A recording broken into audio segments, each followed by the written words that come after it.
The upcoming national election is extremely important for the country, as it will determine whether an accountable government will be established. BNP Chairman Tariq Rahman has called upon everyone to remain vigilant in this regard. He made this call while speaking as the chief guest at a massive election rally held at the historic Altafunnesa playground in Bogora City last night.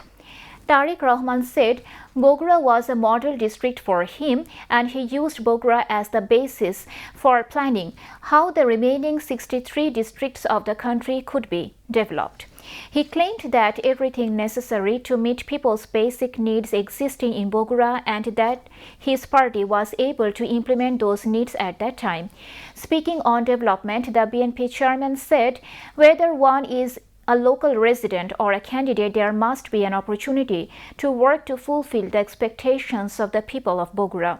Referring to promises that everything would be done after the 12 February election, he said public trust is the greatest strength, stating that he wants to see Bogora as it was from 2001 to 2006. Tariq Rahman said, over the past 17 years, not only Bogora, but the entire country has been deprived.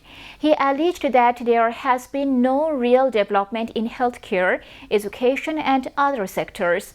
In his words, mega corruption has occurred in the name of mega projects, and the flow of corruption must be stopped. Pledging to provide jobs based on merit, he said Bogora's rightful claims would be ensured while also ensuring that no other district would be deprived. Meanwhile, BNP chairperson Tariq Rahman is scheduled to travel to Rangpur today to take part in election campaign. Jamaat-e-Islami Army Dr. Shafiqur Rahman has called upon voters to support Jamaat and the 11-party alliance in the upcoming election to build a corruption and extortion-free Bangladesh. He made the call while addressing an election rally at Noakhali Jila School today. The Jamaat Amir said the future Bangladesh will be a Bangladesh of the youth, and if the 11-party alliance comes to power, training will be provided to ensure employment opportunities for young people. He also announced that the legitimate demands of government employees would be accepted. The rally was presided over by Muhammad Ishaq Khandokar, the 11-party alliance candidate from Noakhali 4 constituency. Candidates of Jamaat and the 11-party alliance from 6 constituencies of the district also addressed the rally. Earlier, at an election rally of the 11-party alliance in Feni, Jamaat-e-Islami Army Dr. Shafiqur Rahman said those who scare the common people in the name of religion or politics are actually selfish people. He said a special group is spreading propaganda that if Jamaat comes to power, Qaumi madrasas will be closed, which is completely baseless. He called upon everyone to unite to ensure the victory of 18 crore people and build a just Bangladesh. The Jamaat Amir said women will be given higher education and developed into worthy citizens, ensuring their dignity and security on a priority basis. Dr. Shafiqur Rahman said Feni will also be included in the plan to establish government medical colleges like the remaining 31 districts of the country. He promised to build an overpass at Lalpul in Feni and upgrade the local stadium to international standard. Candidates nominated by Jamaat-e-Islami and the 11-party alliance, among others, addressed the rally held at the Feni Government Pilot High School ground. Candidates of various political parties remain busy with non-stop campaigning and public outreach even on holidays. They have been visiting different areas of the capital since morning. In the morning, Nahid Islam, convener of the NCP and the 11-party alliance nominated candidate for Dhaka 11, carried out door-to-door campaigning in Aftabnagar. At the time, he said the politics of extortion, corruption and terrorism will not be allowed in Bangladesh. Nahid Islam said, along with reforming the country, they also want to reform local areas. He also sought votes from the public on behalf of the 11-party alliance, asking them to vote for the Shaplakoli symbol. With only 13 days left for the 13th National Parliament election, Chattogram is now a city of processions, meetings and slogans. After receiving symbols on January 22, candidates of various political parties including BNP, Jamaat, NCP and LDP have officially started campaigning. Since then, the candidates have been roaming the streets and alleys and going door to door to seek votes from the voters and making various promises of development. The candidates started campaign in the morning today, which is a holiday. BNP-nominated candidate Abu Sufyan is campaigning non-stop in Chattogram 9 constituency. He is promising voters to reform the state and BNP to implement the 31-point agenda and deliver services to the people. On the other hand, Jamaat Islamic candidate Principal Shamsuzzaman Hilali in Chattogram 10 constituency is also continuing his campaign. He is trying to reach the common people by calling for Islamic values and change. 10-party alliance candidate for Chattogram 8 constituency and NCP leader Zubairul Hassan Arif is also making various promises to form a new Bangladesh by highlighting various aspects of the July uprising among the common people amid a festive campaign. In this election, the demands of voters of the port city of Chattogram include solutions to various problems of urban life, including waterlogging and traffic congestion. Voters expect that the Chattogram port, the driving force of the country's economy, should be transformed into the world's most modern port. This is how the voters of Chattogram expressed their expectations. Some were saying that they want to fulfill their hopes and aspirations through this vote, while others were saying that this vote is not like the other previous elections because this time they want state reform through a referendum. The problems of Chattogram are multifaceted. There is waterlogging, traffic congestion, lack of adequate roads, security, and even the implementation of the commercial capital has not yet been implemented. Whatever one may say, there is no opportunity to belittle the contribution and importance of Chattogram to the country's economy.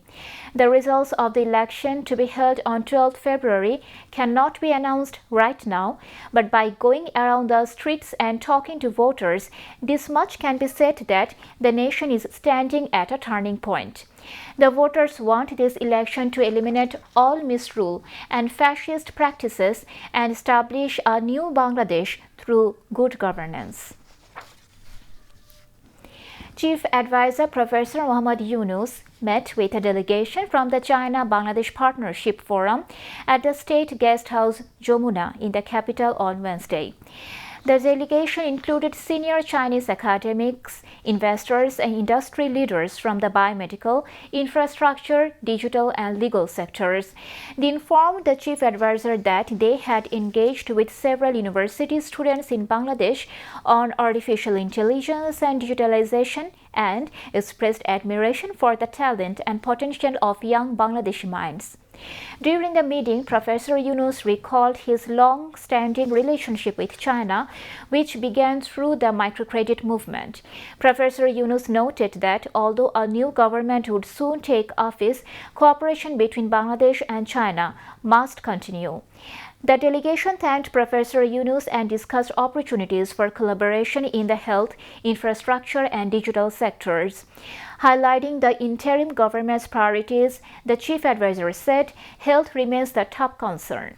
He said, "Our highest priority is healthcare, how to integrate digital technology so that doctors and patients can connect effectively.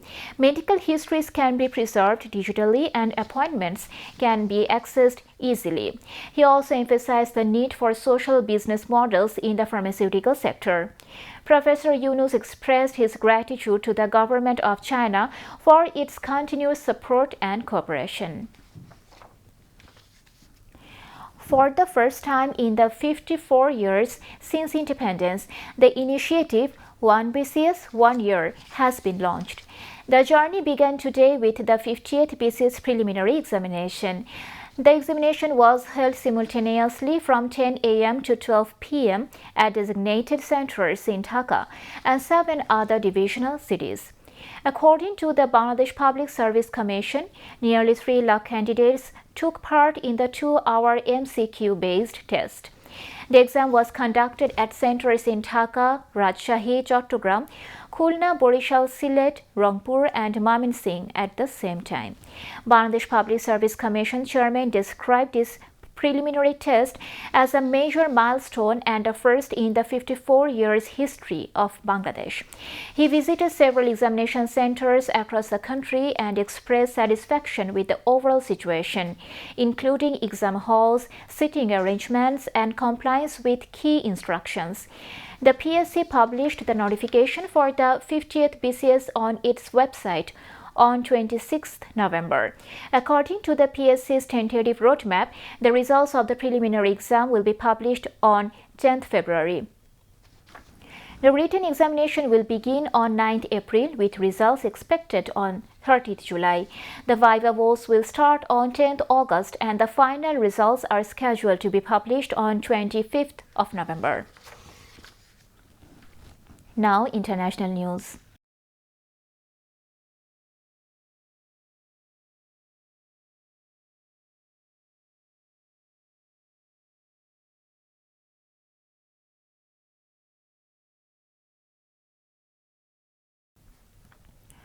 European Union foreign ministers have imposed a new round of sanctions on Iran. The sanctions targeted individuals and entities involved in the violent suppression of protests inside Iran, as well as those linked to Iran's support for Russia. The EU has also taken a final decision to designate Iran's Revolutionary Guard Corps, the IRGC, as a terrorist organization. The decision was agreed upon following a special meeting of EU foreign ministers in Brussels on Thursday, local time. EU High Representatives for Foreign Affairs Kaja Kallas confirmed the decision in a post on social media platform X. As a result of this announcement, the IRGC will now be treated on par with international recognized terrorist organizations such as Al-Qaeda and ISIS. Meanwhile, US President Donald Trump is considering military options against Iran. These options include targeted strikes on Iran's security forces and top leadership. The aim, according to reports, would be to create conditions for a change in Iran's governing system. However, Washington's regional allies have warned that regime change cannot be achieved through airstrikes alone. Gulf countries have also stated that they will not allow the United States to use their airspace for such attacks. Iran, for its part, has taken a firm and cautious stance. Iranian Foreign Minister Abbas Araghchi issued a warning of retaliation in a post on social media platform X. He wrote, Iran's military has its finger on the trigger, signaling that the country is prepared to respond to any attack. US President Donald Trump said Vladimir Putin agreed not to fire on Kiev for a week after the US president personally asked his Russian counterpart to halt attacks because of frigid temperatures in the Ukrainian capital. Trump said he was happy that Putin agreed. He said this during a cabinet meeting on Thursday. Trump added people around him had told him not to waste a call to Russia's leader because his request would probably be unsuccessful. Meanwhile, Ukraine President Volodymyr Zelensky thanked Trump for the possibility of providing security for Kiev and other Ukrainian cities during this extreme winter period. Kaja Kallas, the EU's top diplomat, on Thursday said Ukraine was facing a humanitarian catastrophe. It's a very hard winter and Ukrainians are really suffering. There is a humanitarian catastrophe coming there. British Prime Minister Keir Starmer announced during his visit to Beijing that British citizens will soon be able to travel to China without a visa. News agencies reported that China has decided to include the UK in its visa-free policy after Starmer's meeting with Chinese President Xi Jinping As a result, Britain has received the same benefits as many European countries. Under this policy, British citizens will be able to stay in China for a maximum of 30 days for both business and tourism purposes. After the meeting, he said, British businessmen have long been demanding to increase their presence in China, one of the world's economic powers. A statement issued by China after the meeting between Xi Jinping and Starmer said both sides should facilitate people-to-people exchanges. China's visa-free policy currently covers about 50 countries. These include France, Germany, Italy, Spain, Australia, Japan, South Korea, Brazil, Saudi Arabia, and Russia.